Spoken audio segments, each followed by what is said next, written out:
Welcome to the city of ice and fire. I'm Conrad Fargo, and this is the Fargo Five. We have with us today somebody using a nom de plume, PizzAndy. Hello, PizzAndy. Hey, Conrad, how you doing? So, PizzAndy, you actually used to be, because this is a live radio show, people don't realize, if they're watching it on YouTube, although I don't know how you'd miss it. It's obviously a radio setup, and we got the 95.9 right behind us.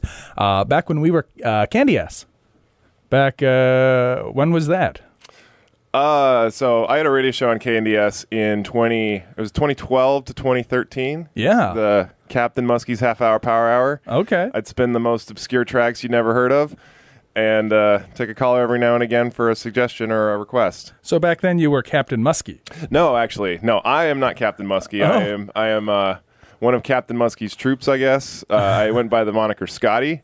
Okay. So that I in high school, this is the first segue here. In high school, I was in a band, and we did original tracks too, but we played a lot of Russian Primus covers, and our band's name was Captain Musky's Bassboat. Captain Musky being the name of, the pseudonym of my drummer friend. And he was Captain Musky, and I was first mate Scotty. You like having monikers, nom de plumes. So I'm not going to say it on the show here, but my last name is really hard to say and hard to spell for people. So that probably has something to do with it. Okay.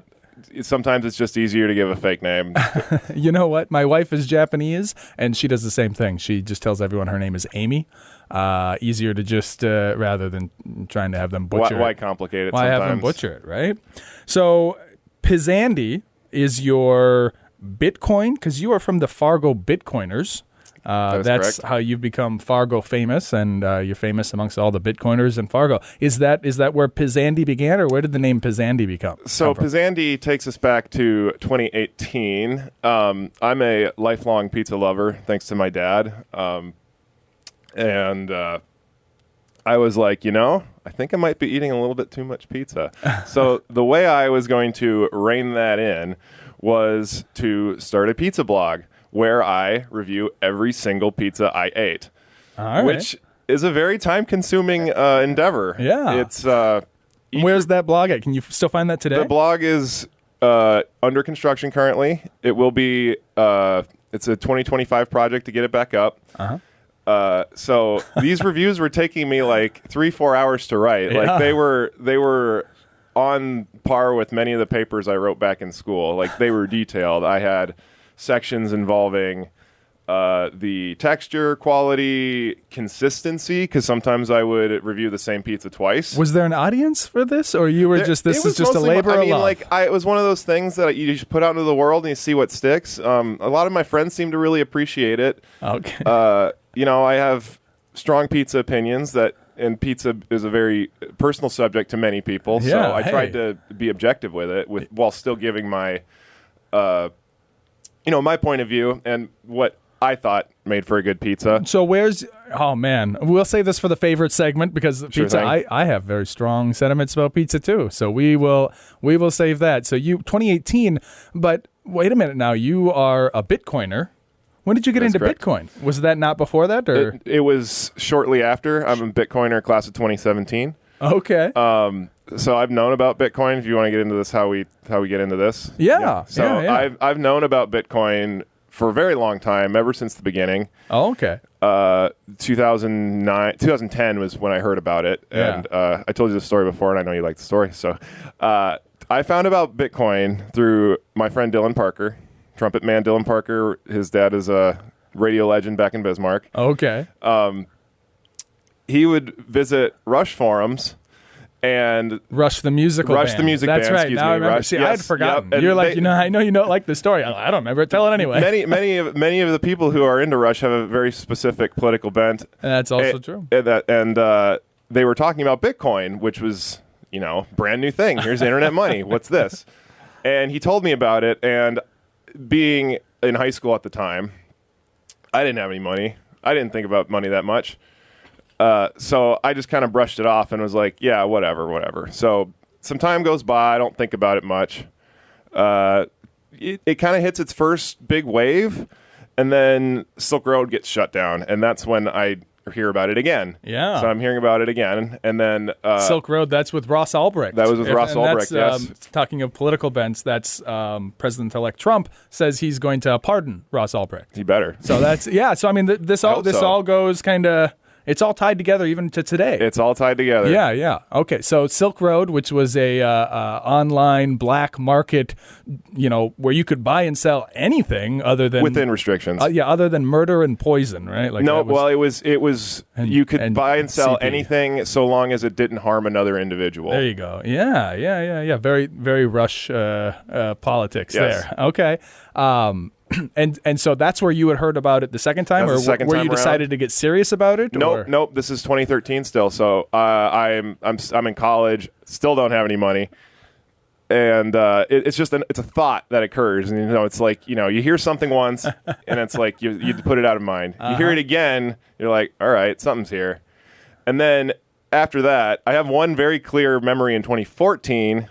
After I believe this was like shortly after the big exchange at the time got hacked, and the price took a huge crash. And that was the Magic the Gathering online exchange. Yep. Yeah. MT Gox, Mount Gox, whatever you want to call it. Yep.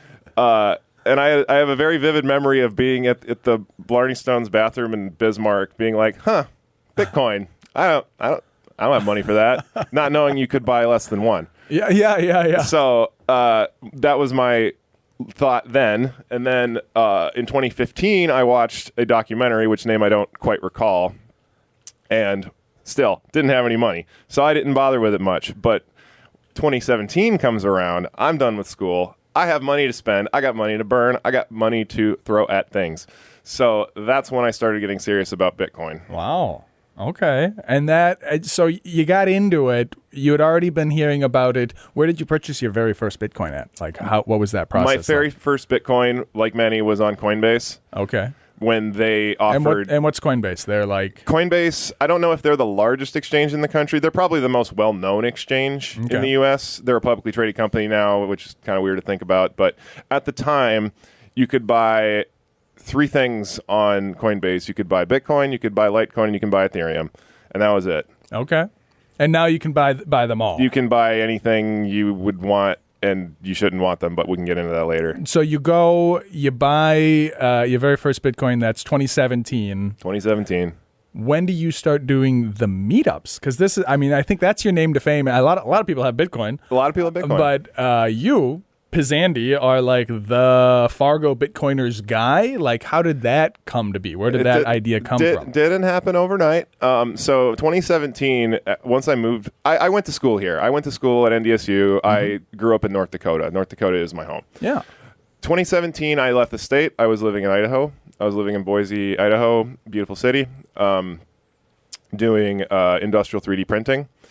And so I was out there all by myself, and it wasn't until 2018 when I moved back is when I got involved with the Meetup here, which it did exist before I moved back. Our mutual friend Eric Olson was running it at the time. Oh, wow. So, okay, yeah. Yeah. I didn't know he ran the Bitcoiner. He did once upon a time. He's into Dash. Now. Yeah. But I mean, and he was an altcoin guy. He was back then as well. Yeah. Well, so the Meetup was kind of a generic cryptocurrency meetup, for lack of a better term. Yeah. Since that's kind of what you need to do here. Since we'll get into that too. But it was more of a general meeting, and I was attending. We were maybe like 3 of us that would show up. It was me, Eric, and then Alex Larson that would show up on a regular basis. Okay. I'm sure you remember Alex. If you met Alex. Maybe. I'm so bad at names. That's fine. That's why usually I print out people's names so that I can see them. But it's, you know what? It's fine for a radio show because guess what? Maybe I know Alex Larson, the listener doesn't.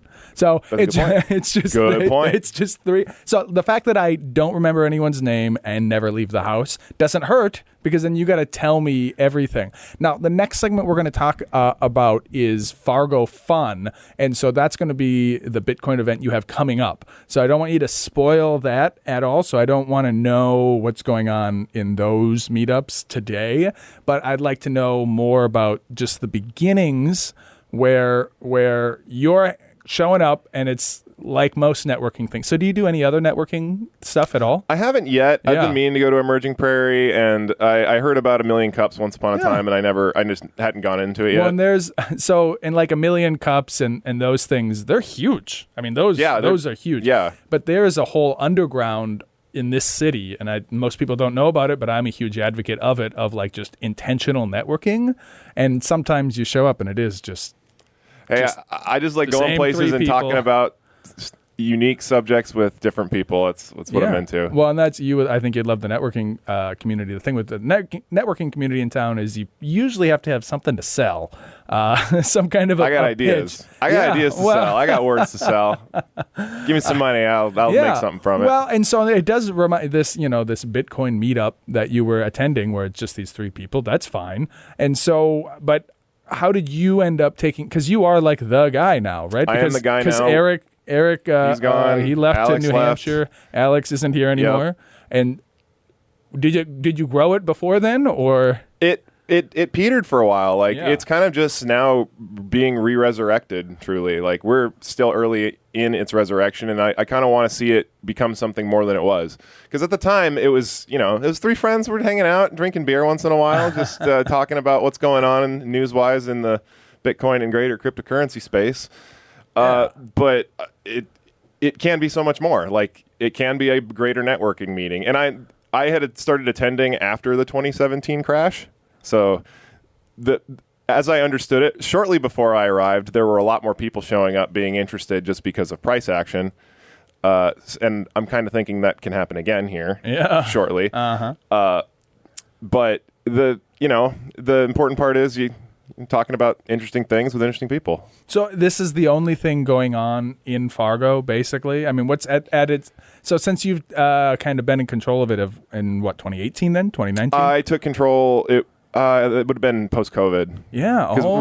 So we were meeting in the Prairie Den, and then they kicked us out. Yeah. We were meeting at the Prairie Den, and then we needed to find a new space, and then we were having trouble finding a new space, and then all of a sudden it was COVID, and everything was a mess. So... And you've got a space now. We have been meeting at Brewhalla, which is an amazing space. It sure it is. It is a blessing to our community, if you're asking me. Okay. Well, is there anything more about your background and how you became who you are that you want to talk about, or we can jump into our break and come back and talk about the event that's coming up?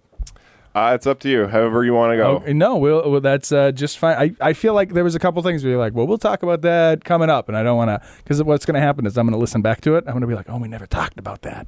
That's going to drive me crazy. But that's fine. That's fine. That's fine. I'm like the only one who listens anyway. Well, so I can talk a little bit more of my background just outside of that. So, like, I'm a technical person. So a lot of people think Bitcoin, you must be a computer guy. And I'm like, well, I'm not explicitly a computer guy. No, I'm a mechanical engineer. Yeah. Like, I'm used to working with my hands. I'm used to making things in the real world.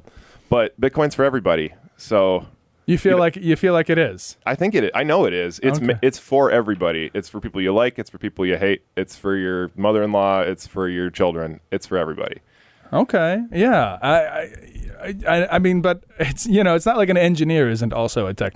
It may be technical, and sure, I have that technical background, but like you don't need to know exactly how everything works to use it. You don't need to know how things work to take full advantage of them, truly. Okay. Bitcoin always concerns me because it really is, you're always one missed letter away from losing everything, right? When you send in here, there, the other place. Thankfully, copy and paste exists. That's also true. That's also true. I'm the kind of guy where before going to bed each night, I will go check the back door 3 or 4 times. I'm just kind of always... They make medication for obsessive compulsive disorder now. Well, that is all the time for obsessive compulsive disorder we have. We are going to take a quick break, and when we come back, we will hear more about the event that you have coming up, which is the Bitcoin Meetup. So don't go nowhere.